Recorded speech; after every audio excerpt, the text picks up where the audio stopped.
இப்போ நிலக்கோட்டையில உள்ள பிரச்சனைகளையும் சொல்றேன். வாசனை திரவிய தொழிற்சாலை அமைக்க பூ விவசாயிகள் கோரிக்கை. இது ரொம்ப நாளா நடந்துகிட்டு இருக்குது. ஆனா என்ன பண்றாரு முதலமைச்சர், நான் எல்லாம் பண்ணி முடிச்சிட்டோங்கிறாங்க. என்ன பண்ணி முடிச்சாங்கன்னு தெரியல. அதே போல வத்தலகுண்டுவில் முருங்கை விவசாயம் ரொம்ப அதிகம். முருங்கை பூ பவுடர் தொழிற்சாலை அமைக்க கோரிக்கை. கடவாக்குறிச்சி மலைகளை சுரண்டி வரும் கிரஷர் குவாரிகளை தடை செய்ய வேண்டும். வத்தலகுண்டுவில் அரசு கலைக்கல்லூரி வேண்டும் அப்படிங்கிற கோரிக்கையை கொடுத்திருக்காங்க மக்கள். நிலக்கோட்டை வத்தலகுண்டுவில் குடிநீர் பற்றாக்குறையை தீர்க்க காவிரி கூட்டு குடிநீர் திட்டம் செயல்படுத்த வேண்டும். இந்த அரசாங்கம் வந்தோடனே திமுக அரசாங்கம் வந்து என்ன தெரியுமா பண்ணாங்க, எல்லா இடத்துக்கும் தண்ணி கொடுக்கணும், அதனால நீர்ப்பாசனத்துக்குன்னு ஒரு தனி அமைச்சரே போட்டுறோம் அப்படின்னு சொல்லி துரைமுருகன் அவரை போட்டு தனி அமைச்சகமே வச்சாங்க. ஆனா இன்ன வரைக்கும் தமிழ்நாடு முழுவதும் தண்ணி பிரச்சனை முடியல. அது பாசனத்துக்கும் முடியல, குடி தண்ணிக்கும் முடியல. இதுதான் இவங்க செஞ்ச திராவிட மாடல் அரசு. அப்புறம் அணைப்பட்டி பேரணையில் மணல் அள்ளி இயற்கை வளங்களை சுரண்டி வரும் மணல் மாவியா கும்பலை திமுக அரசு தடுக்கவில்லை.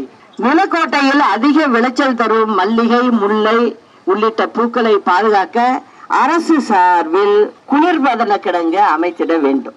இப்ப அதெல்லாம் அமைக்க மாட்டாங்க அவங்க. ஏன்னா அதுல எல்லாம் அவங்களுக்கு வருமானம் பெருசா வராது. அந்த கட்டடத்துக்குலாம் அவங்களுக்கு பிடிச்ச ஒன்னே ஒண்ணு பாலம் போடுறதுதான். சின்ன ரோடா இருக்கும், அதுல ஒரு பஸ் போயிட்டு கூட திரும்பி வர முடியாது. இந்த ஏலப்பாளைங்க பாவம் ரோட்ல ஓரமா கடை போட்டுருக்கு, அந்த கடையை காலி பண்ணணும். அதனால என்ன பண்றாங்க அவங்க, அங்க ஒரு மேம்பாலத்தை போடு, மேம்பாலத்தை போட்டுட்டு அங்க ஃபுல்லா இவங்க வருமானம் பண்ணிக்கிறது. கொடை ரோடு ரயில் நிலையத்தில் அனைத்து ரயில்களும் நின்று செல்ல பயணிகள் நீண்ட நாள் கோரிக்கை சொல்றாங்க. ஆனா அதுக்கு என்ன பண்ணணும், மத்திய அரசிட்ட கேட்கணும். இவங்க அதெல்லாம் கேட்க மாட்டாங்க. ஏன்னா இவங்க திராவிட மாடல் அரசு. அதனால அவங்க என்ன பண்ணுவாங்க, மக்கள் வேணா கஷ்டப்படட்டும், நாங்க எங்க வாயால கேட்க மாட்டோம்பா அப்படின்னு சொல்றாங்க. இவங்கதான் மக்களுக்காக வேலை செய்யறவங்க. அதனால உங்கள்கிட்ட நான் கேட்டுக்கிறது ஒரே ஒரு விஷயம், எப்போதுமே அம்மா இருந்தா எப்படி இருக்கும் ஆச்சு. இப்ப அம்மா இல்ல, நம்மளை விட்டு போயிட்டாங்க.